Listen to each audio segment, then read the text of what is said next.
pero también estaba llena de un inexplicable peligro.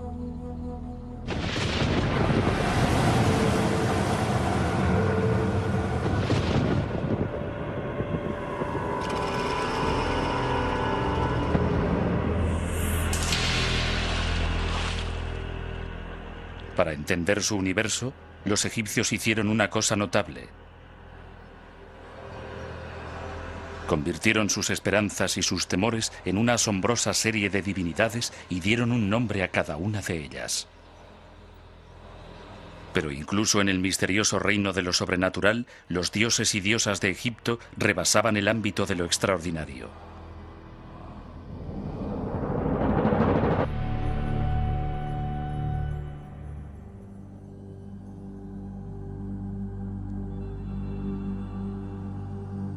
En Egipto había una multitud de dioses, y eran tan complejos y misteriosos como la civilización que los engendró.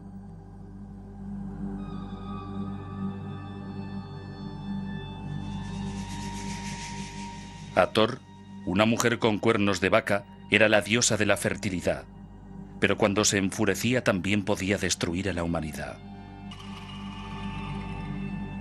Sagmis, la leona, simbolizaba el calor nutricio del sol. Pero también podía infligir graves castigos con sus rayos abrasadores. Selkis, el escorpión, podía dar o quitar el aliento vital. Su aguijón tenía poder tanto sobre la vida como sobre la muerte.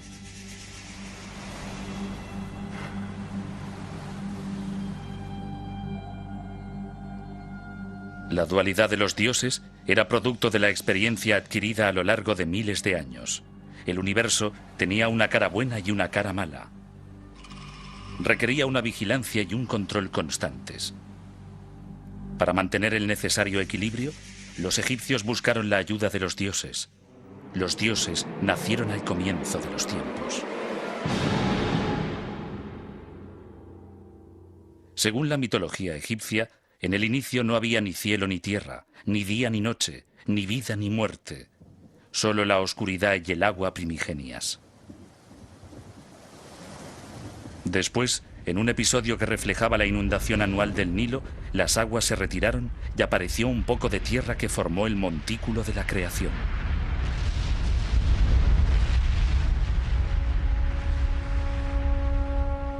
De allí surgió Re, el dios Sol, que iluminó por primera vez el mundo con su luz radiante.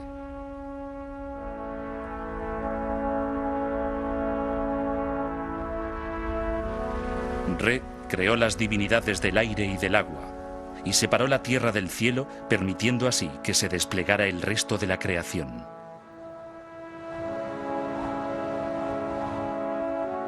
Aunque hay muchos mitos para explicar la creación, la versión de los egipcios es única. Para ellos, la creación no había sido un hecho aislado, sino un proceso cíclico de renovación que se repetía diariamente con la salida del sol.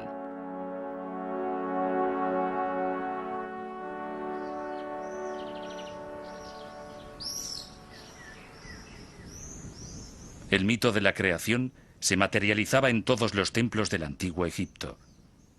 A diferencia de los modernos centros de culto, el funcionamiento de los templos egipcios era muy parecido al de una máquina destinada a mantener el universo en movimiento y evitar el caos. Su nombre literal era la mansión del dios, y todos estaban concebidos para reflejar el cosmos en el momento de la creación.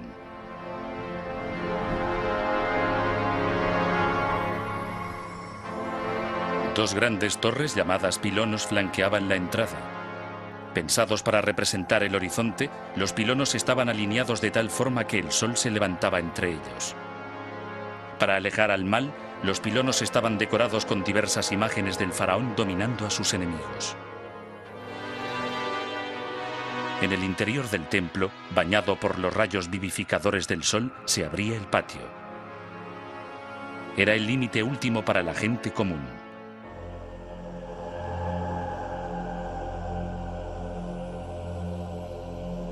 Desde allí, una rampa conducía a un vestíbulo tenuemente iluminado y lleno de columnas con capiteles en forma de papiro y de loto que evocaban las marismas situadas a orillas del recién surgido montículo de la creación.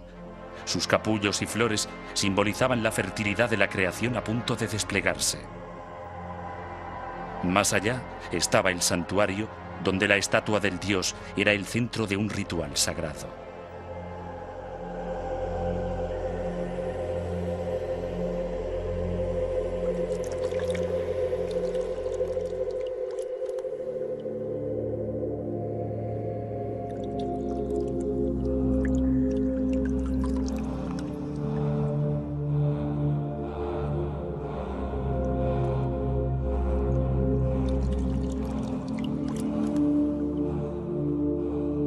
Todas las mañanas, poco antes de la salida del sol, un sacerdote, purificado y cubierto con tejido de lino blanco, encendía una antorcha que había de guiarle a través de la oscuridad.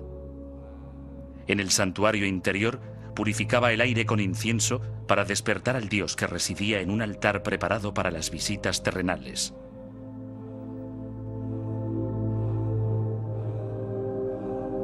El sacerdote se identificaba con el dios. Solo el rey, él mismo, un dios, podía estar en presencia de la divinidad, salvo que delegara su autoridad en un elegido. «Es el rey quien me envía», decía el sacerdote. Entonces se abría la capilla, se descubría el dios y se representaba el momento de la creación tal como había sido en el comienzo de los tiempos.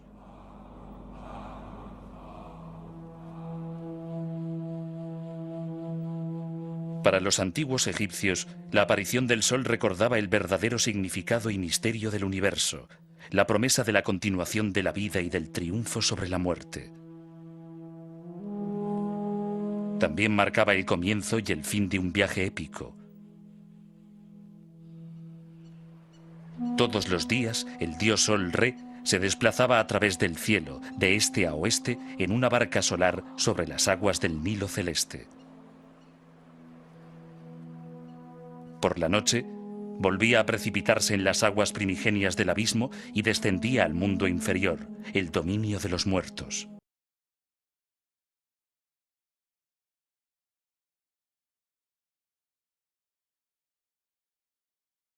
Para que Re renaciera, debía completarse el ciclo.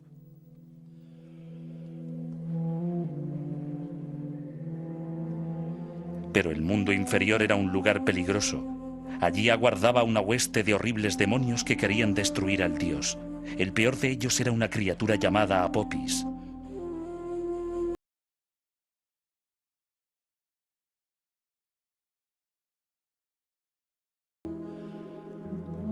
En la cámara sepulcral de un faraón, Vivian Davis, conservador de antigüedades egipcias del Museo Británico, inspecciona una inscripción que describe el tramo más peligroso del viaje. Esta escena tan importante muestra al dios solar Re, con sus sirvientes divinos, en su barca sagrada durante el viaje a través del mundo inferior. Es un viaje lleno de peligros, ya que Re se encontrará con las poderosas fuerzas del mal, de la oscuridad y del caos. La más notable de ellas es una serpiente gigante, Apopis, que quiere destruirle. Estos sortilegios escritos con jeroglíficos aseguran que Re saldrá indemne. Este jeroglífico, que representa a Apopis, la muestra muerta, decapitada con un cuchillo.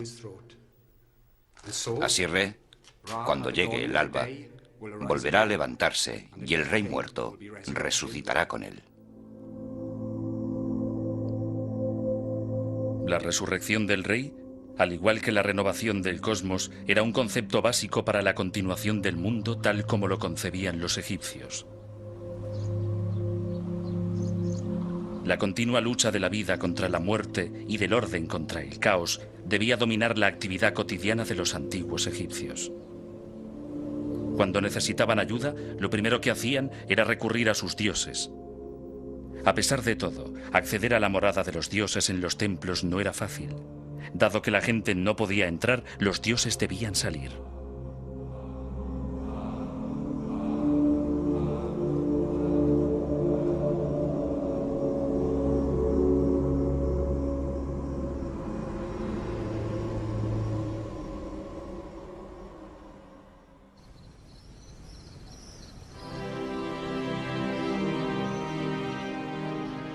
En Tebas, la antigua capital situada en la orilla oriental del Nilo, los grandes templos de Karnak y Luxor son una prueba irrefutable del poder de los dioses.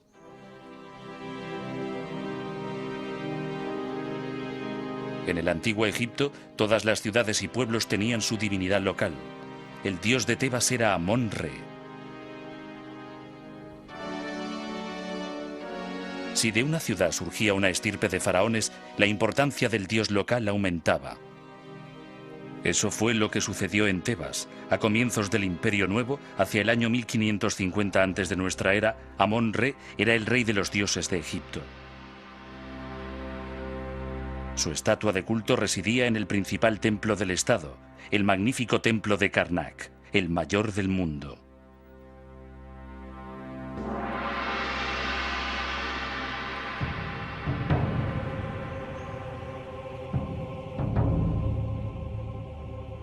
Varias veces al año, la estatua era sacada en procesión de su santuario y sus sacerdotes la llevaban a visitar otros templos. Uno de ellos era un pequeño templo situado en la orilla occidental del Nilo, en Medinet Habu. Peter Dorman, del Instituto Oriental de la Universidad de Chicago, está copiando una inscripción conmemorativa del encuentro entre el faraón y el dios. Este templo era un lugar muy especial. Los tebanos creían que señalaba el lugar del primer montículo de la creación, donde vieron la primera luz Amón-Re y otros dioses primigenios. Este es uno de los santuarios donde la estatua del dios Amón era llevada en el momento culminante de la fiesta para que fuera vista. Aquí recibió ofrendas del propio faraón, y en el muro del santuario tenemos una imagen que reproduce exactamente la clase de ofrendas que se le hacían. Las figuras de este relieve fueron destrozadas en la Edad Media a causa de la superstición, pero a pesar de ello, podemos ver claramente la figura del rey a la derecha y la figura del dios Amón sentado en su trono a la izquierda. Entre ellos hay una enorme cantidad de ofrendas: jarros de aceite perfumado, trozos de carne, panes de varias clases, verduras y debajo el cuerpo sacrificado de una vaca.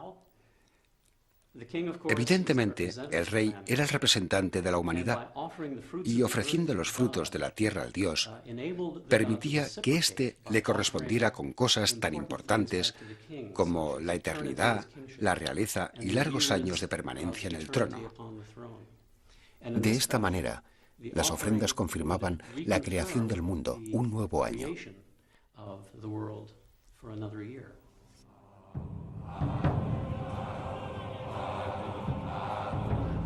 Con la procesión del dios culminaba la fiesta. Para los egipcios era algo que debía celebrarse.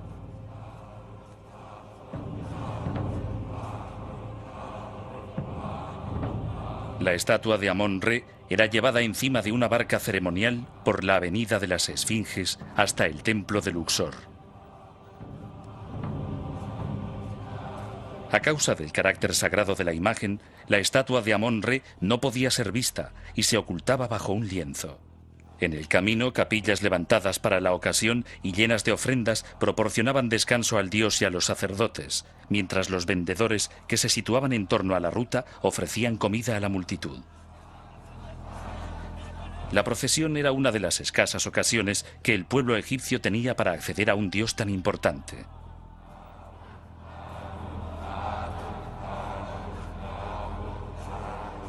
La comunicación se realizaba mediante un oráculo.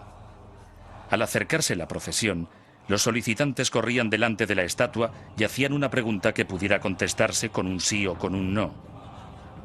¿Echarán del trabajo al detestado capataz? ¿Volverá mi hijo sano y salvo de su viaje? ¿Debo comprar una vaca?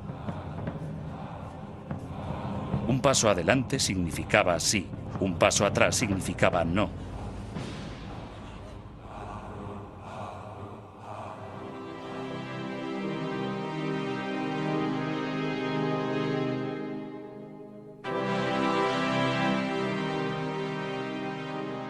Los oráculos eran la última palabra de la intervención divina. Los reyes los consultaban en las cuestiones más importantes del gobierno: la guerra, las expediciones al extranjero o incluso la sucesión.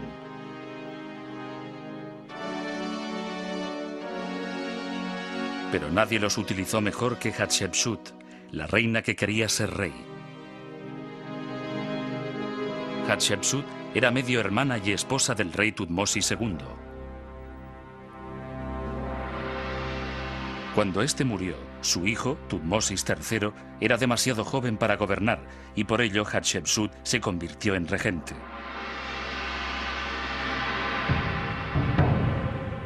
Pero la ambiciosa reina tenía otros planes. Se revistió con los atavíos de la realeza y consiguió que la coronaran faraón. Unos bloques de piedra de la desmantelada capilla roja de Karnak, una de las paradas de descanso de Amón-Re durante las procesiones, documentan el hecho. Estos bloques muestran a los dioses más importantes de Egipto coronando a Hatshepsut. Es muy interesante ver que los jeroglíficos que acompañan a las escenas a veces se refieren a ella como mujer y a veces como hombre, pero las figuras siempre la muestran como un hombre. Por ejemplo, tomemos esta escena. El dios Amón-Re la está coronando con la ayuda de la diosa Hathor. Hatshepsut lleva el atavío real típico. En este caso, la corona Atef, la barba real y la falda Shendit. Y además, puede verse que su cuerpo es el de un hombre. Para ella era algo muy importante, ya que el faraón de Egipto, el gobernante de Egipto, debía ser siempre un hombre. Para sancionar este hecho tan extraordinario, Hatshepsut escogió la ocasión más propicia. Durante una aparición pública, el dios Amón-Re se paró ante la reina y mediante un oráculo hizo saber que ella era el faraón por derecho propio.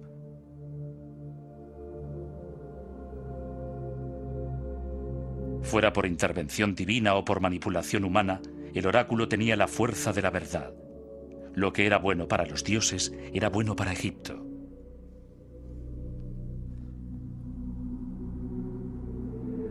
Pero en la vida cotidiana, la fe en los dioses y en su poder podía estar más cerca de la gente.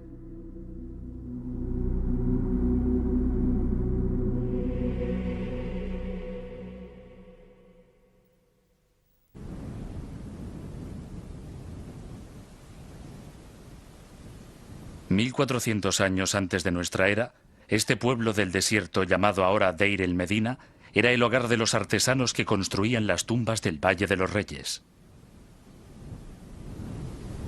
El ambiente extremadamente seco del lugar ha permitido que aún hoy podamos hacernos una idea de la vida cotidiana de sus moradores. Una vida mediatizada por las divinidades y los demonios desde la cuna hasta la sepultura e incluso más allá.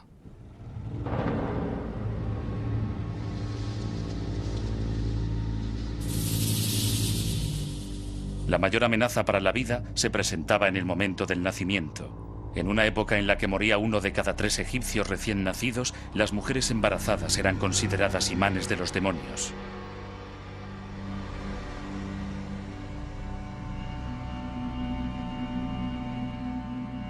Dar a luz era un feliz acontecimiento, pero al igual que la creación del mundo estaba rodeado de peligros.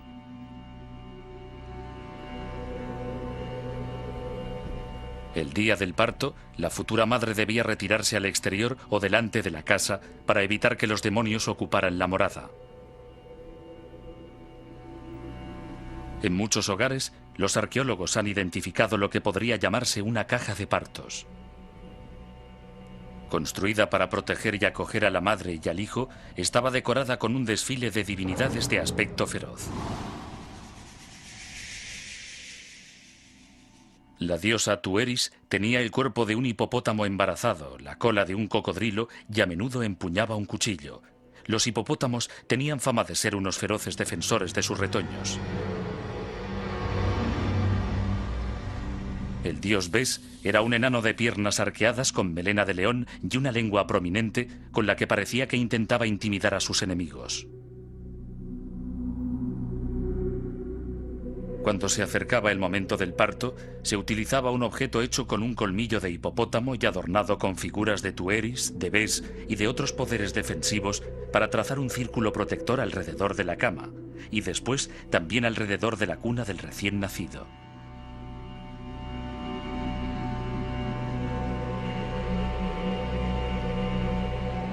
Ayudada por dos parteras que representaban a la diosa Isis y a su hermana Neftis, la madre se ponía en cuclillas encima de unos escabeles o de unos ladrillos dispuestos especialmente para dar a luz, mientras se recitaban sortilegios para que el parto fuera rápido y seguro. Un mago llamado Conocedor de las Cosas presidía el ritual.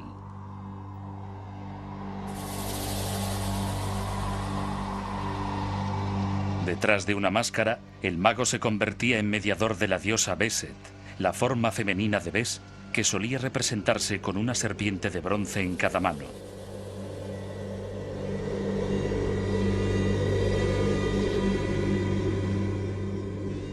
Unos crótalos de marfil alejaban cualquier riesgo.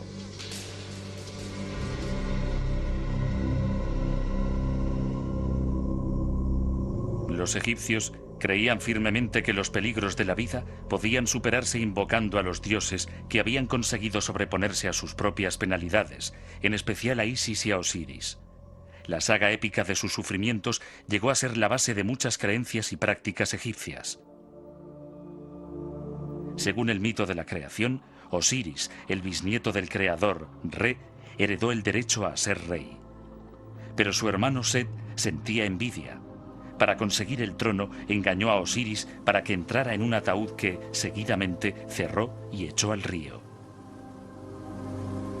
Isis, la esposa y hermana de Osiris, salió en busca de su esposo muerto.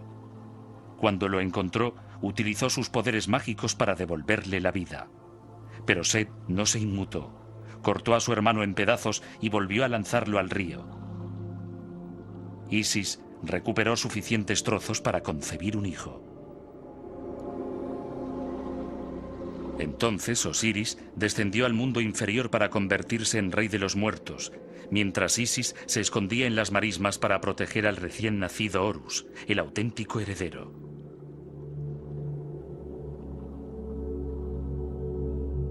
Uno de los amuletos más populares era el Udiat, el ojo de Horus, símbolo universal de la curación y la integridad. Representaba el ojo que Horus perdió en la batalla que libró contra el malvado Set para vengar el asesinato de su padre, Osiris.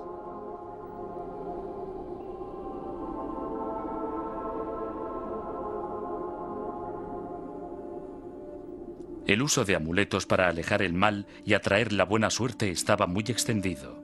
El Ang, el signo jeroglífico que significa vida, era un poderoso símbolo de protección.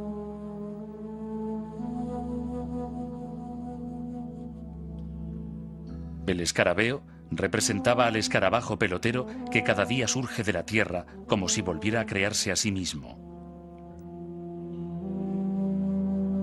Como una imagen simbólica del renacimiento, empuja una pelota que recuerda la esfera del sol que cruza diariamente el cielo.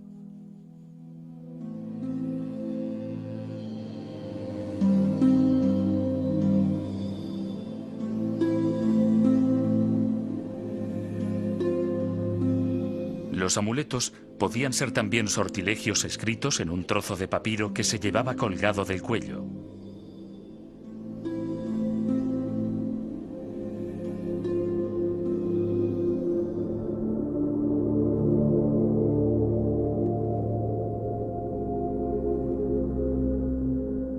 Uno que se utilizaba para mitigar el dolor de cabeza decía así: «Vuélvete, Sagequec, demonio llegado del cielo y de la tierra, cuyos ojos están en la cabeza y cuya lengua está en las nalgas».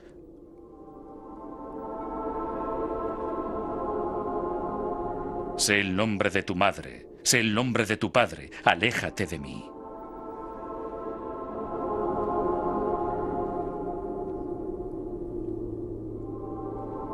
Pero la causa de una enfermedad o de una desgracia no siempre estaba clara. Tal vez se había ofendido a los dioses.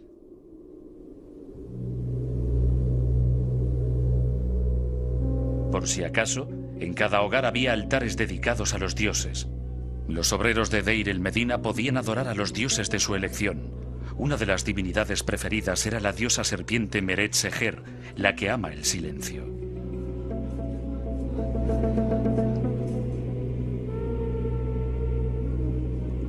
Para asegurarse de que las plegarias serían escuchadas, grababan orejas en estelas votivas de piedra.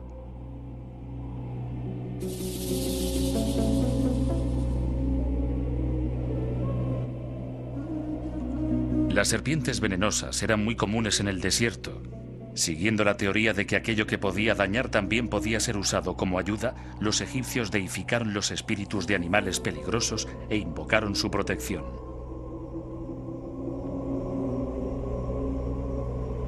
A la sombra de las grandes pirámides de Giza, los arqueólogos han descubierto el cementerio de los obreros.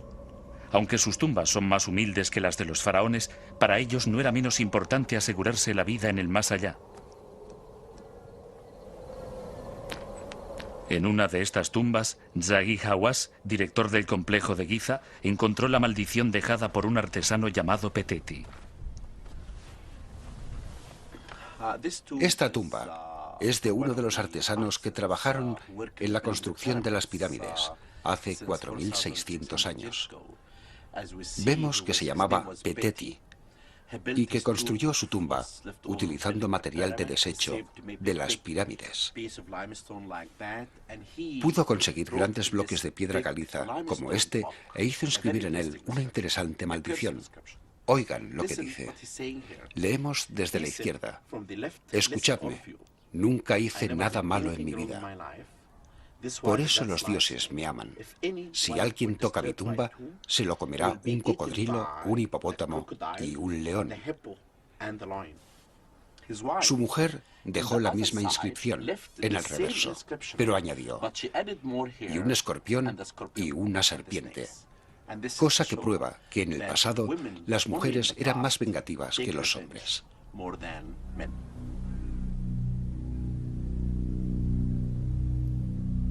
Los muertos a veces eran despiadados, pero también podían ser aliados poderosos. Ya que los demonios y las divinidades residían en el mundo inferior, los aldeanos dedicaban altares en sus casas a los antepasados y les hacían ofrendas.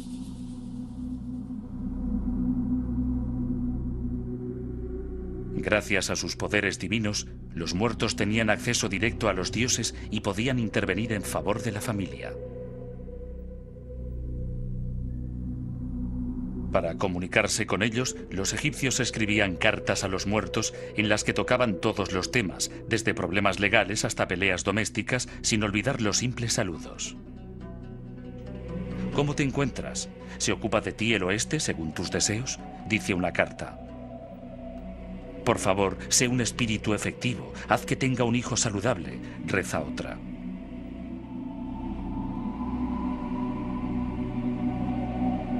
Pero no todos los antepasados estaban dispuestos a interceder por los vivos. Los que habían sufrido algún desaire después de muertos o que guardaban algún rencor podían regresar y perseguir a su familia. En el año 1200 antes de nuestra era, un hombre creía que la desgracia que le acechaba podía ser obra de su esposa fallecida. Para reprochárselo, le escribió una carta recordándole que había sido un marido atento y fiel, y que no era culpa suya que estuviera fuera de casa cuando ella murió.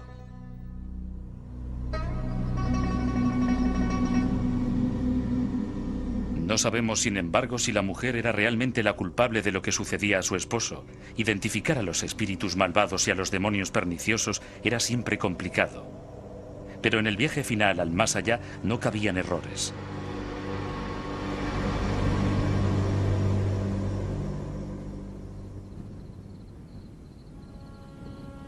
Cuando hacia el año 2580 antes de nuestra era se construyó la Gran Pirámide, fue considerada como un vehículo para que el faraón consiguiera la inmortalidad. Kéope era hijo del dios solar Re y no podía dudarse de que iría al paraíso. Pero la promesa de una vida eterna alcanzaba también a la gente común, aunque para alcanzarla debían salvar muchos obstáculos.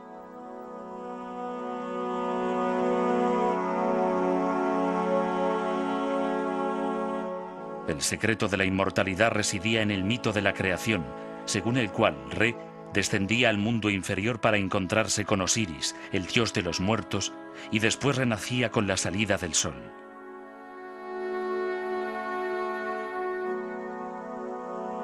Era un viaje lleno de complicaciones, y por ello los egipcios compilaron una lista de sortilegios llamado el Libro de los Muertos.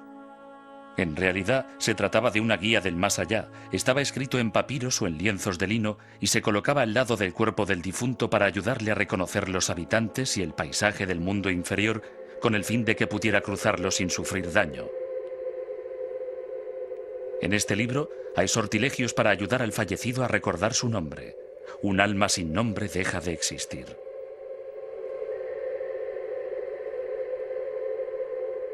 Para llevar una barca a través del río celestial. Para ayudarle a dar las respuestas correctas el día del juicio. Para reunir un cadáver con su alma humana. Pero para alcanzar la felicidad en la versión egipcia del paraíso, el campo de cañas, el muerto debía viajar primero de oeste a este a través del mundo inferior y cruzar varias puertas.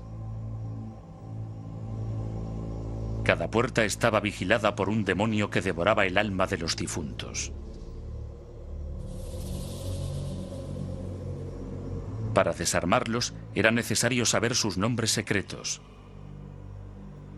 El espía, el gritón, el sanguijuela y el rabioso con cara de hipopótamo. Pero los fallecidos no eran los únicos visitantes del reino de los muertos. Por la noche, los que dormían y soñaban también bajaban al mundo inferior para comulgar con los dioses. Se creía que un sueño era una revelación de la verdad y su simbolismo, aunque no siempre claro, era una profecía de algo que podía ser bueno o malo. Para saberlo, los egipcios consultaban a personas que tenían el don de interpretar los sueños. Un celebrado escriba de Deir el Medina, llamado Henger Hopsef, poseía su propio libro de los sueños. Es el único que se ha encontrado y contiene gran cantidad de interpretaciones.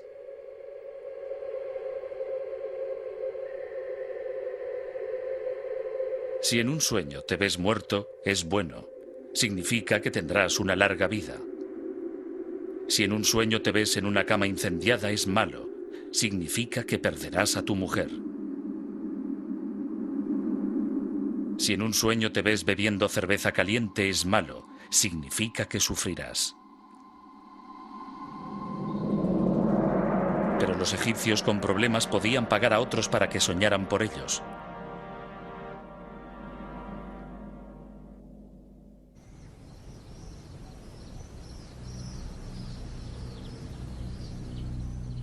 Hacia el año 300 antes de nuestra era, los sueños eran una industria e interpretarlos un gran negocio. No muy lejos de las pirámides de Saqqara, cerca de la moderna ciudad de El Cairo, un sacerdote llamado Jor escribió un notable relato de su actividad. Muy solicitado, gracias a la exactitud de sus interpretaciones, dejó constancia de su éxito sobre diversos fragmentos de cerámica. En conjunto, 65 textos que se remontan al año 147 antes de nuestra era. En uno de ellos cuenta sus propios sueños sobre un fantasma que se le apareció en el templo donde trabajaba y sobre el capataz de un grupo de obreros.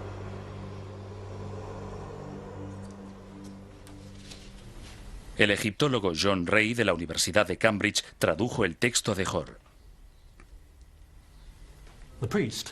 Cierta noche, el sacerdote Jor de Sebenito tuvo dos sueños. Uno de ellos era bastante divertido y el otro mucho más serio. En el primero soñó que bajaba por la avenida que cruzaba el lugar donde trabajaba. Era una noche de luna llena y el camino estaba rodeado de tumbas.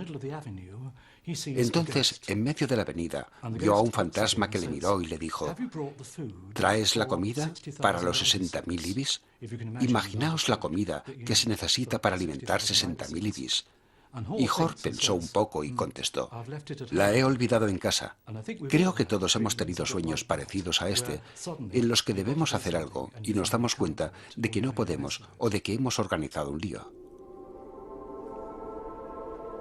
Pero el segundo sueño fue más serio. Aquella misma noche, soñó que estaba en un grupo de trabajo, cosa que seguramente no había sucedido nunca en su vida y que, en el caso de haber sucedido, no le hubiera hecho ninguna gracia. El capataz del grupo llegó y pagó dinero para que se marchara. Digamos que pagó una especie de fianza para que Jor se fuera. Y Jor se marchó a su pueblo natal. Pero los obreros del grupo le persiguieron. No querían dejarle partir y lo habían rodeado. Y cuando levantó la cabeza, vio al capataz, el que había pagado por él. Y el capataz le dijo: «Te has metido en un buen lío. No soy el capataz, soy un dios. Ya te lo advertí. No debes adorar a ningún otro dios».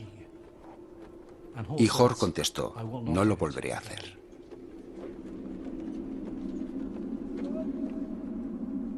Jor interpretó los sueños y dedujo que debía ir a Saqqara y dedicarse al culto del dios con cabeza de ibis, Tot.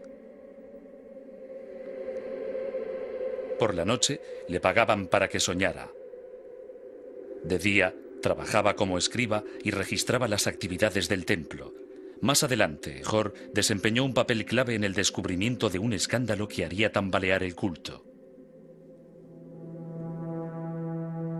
Cada año, miles de peregrinos con problemas o difíciles decisiones que tomar llegaban a Saqqara para obtener ayuda mediante la compra de animales momificados que servían de intermediarios con los dioses. Los animales representaban divinidades y los egipcios los consideraban sagrados.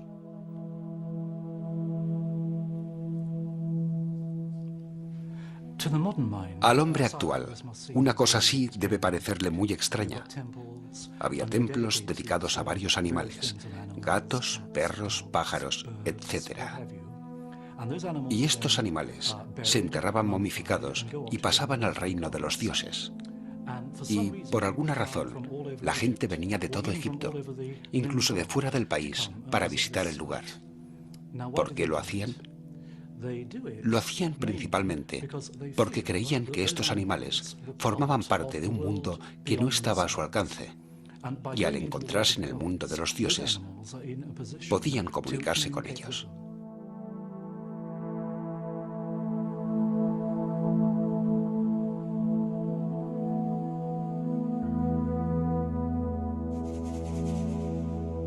Tot era el dios del conocimiento y de la escritura.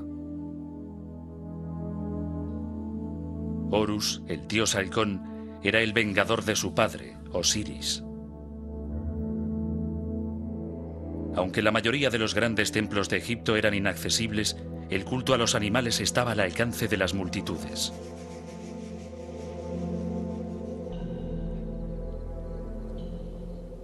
Aquí había algo mucho más humano, mucho más personal. Había dioses que estaban interesados en el mundo del hombre común, que podían ayudarle a resolver sus problemas. En el mundo moderno, el ejemplo más cercano sería la psicoterapia. Y si pensáramos en aquellos cultos de Saqqara como en una especie de terapia personal, no estaríamos muy lejos de lo que eran en realidad.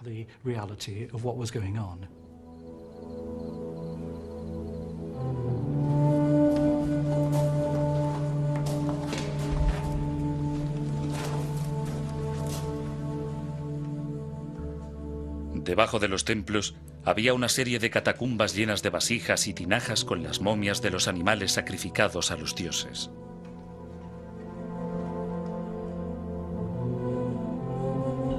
Solo en las galerías dedicadas al culto al ibis había más de 1,5 millones. Un equipo de arqueólogos dirigidos por Paul Nicholson de la Universidad de Gales, que trabajaban para la Sociedad de Exploración de Egipto, investigó las catacumbas para estudiar la extensión de estos cultos. En el pasado, los ibis llegaron a ser el ave más común de Egipto, pero en Saqqara los sacerdotes los criaban en cautividad en un lago próximo al templo, y cuando era necesario los sacrificaban y momificaban.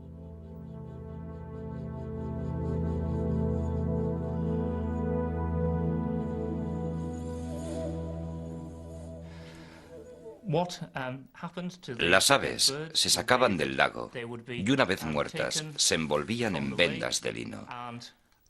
En este ejemplar aún pueden verse algunos rastros del vendaje. En unos casos podían ser evisceradas, en otros solo desecadas o sumergidas en natrón.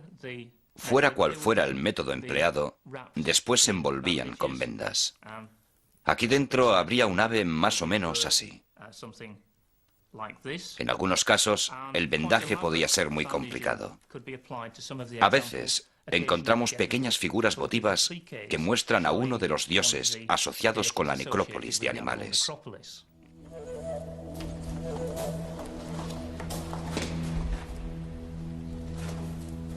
La enorme cantidad de momias de Saqqara sugiere que había una industria sensible a la corrupción.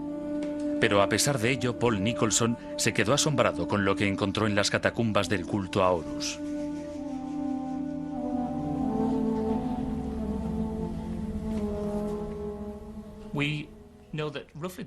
Sabemos que el mismo proceso se utilizaba para la momificación de los halcones. Pero al ser aves de presa, mucho más difíciles de criar en cautividad que el ibis, a menudo encontramos que en lugar de la momia de un halcón u otra ave de presa, hay parte de un ibis, simplemente palos, o a veces parte de un halcón vendado, para que parezca una momia completa del dios. En las vasijas es más frecuente encontrar estas momias sustitutorias que halcones auténticos.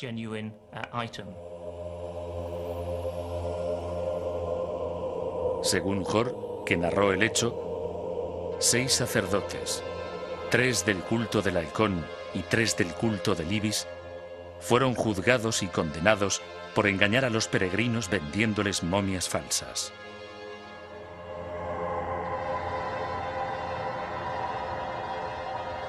El resultado fue el establecimiento de una normativa y de inspecciones regulares para evitar que los abusos se repitieran en el futuro.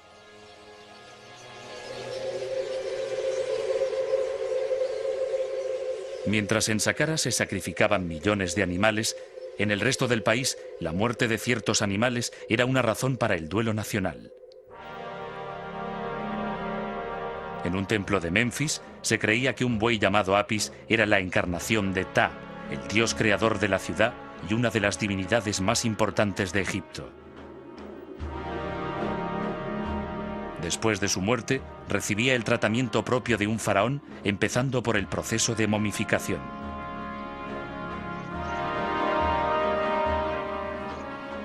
Al lado del santuario, Michael Jones, del Centro Americano de Investigación de Egipto, identificó el emplazamiento donde fue purificado el cuerpo embalsamado de un buey Apis.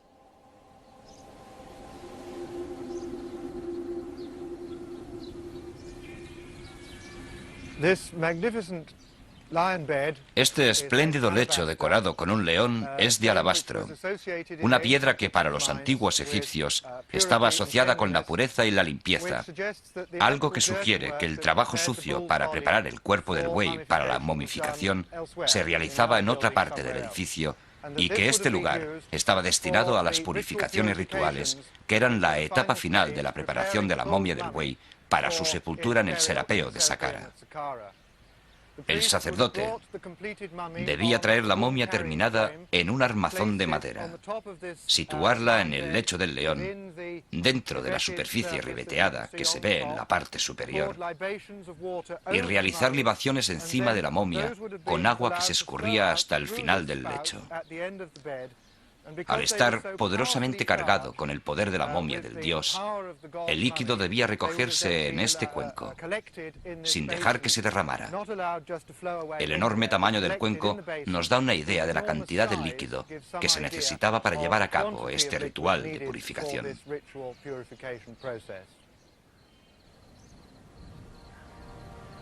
Después de embalsamado, el buey sagrado se llevaba a Saqqara para su sepultura en las extraordinarias catacumbas que conocemos como el Serapeo. Una galería de más de 100 metros de longitud se abre a 28 enormes cámaras, cada una empequeñecida por un sarcófago gigantesco tallado en un solo bloque de granito de más de 80 toneladas.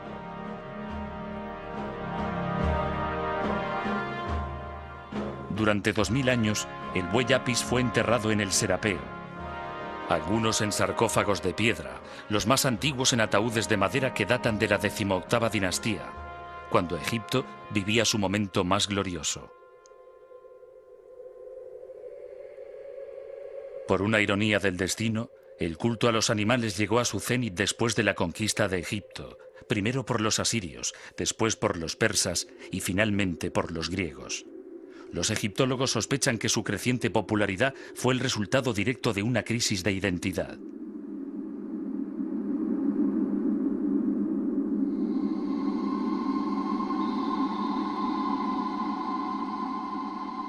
Por primera vez en su larga historia, Egipto ya no era el centro del universo.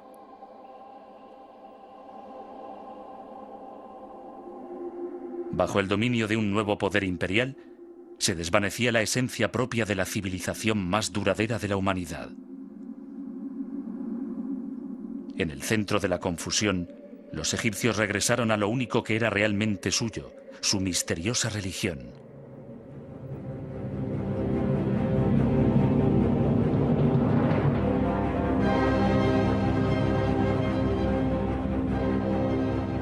Con su devoción, estaban diciendo a un mundo que ya no envidiaba su antigua cultura: esos son nuestros demonios y nuestros dioses.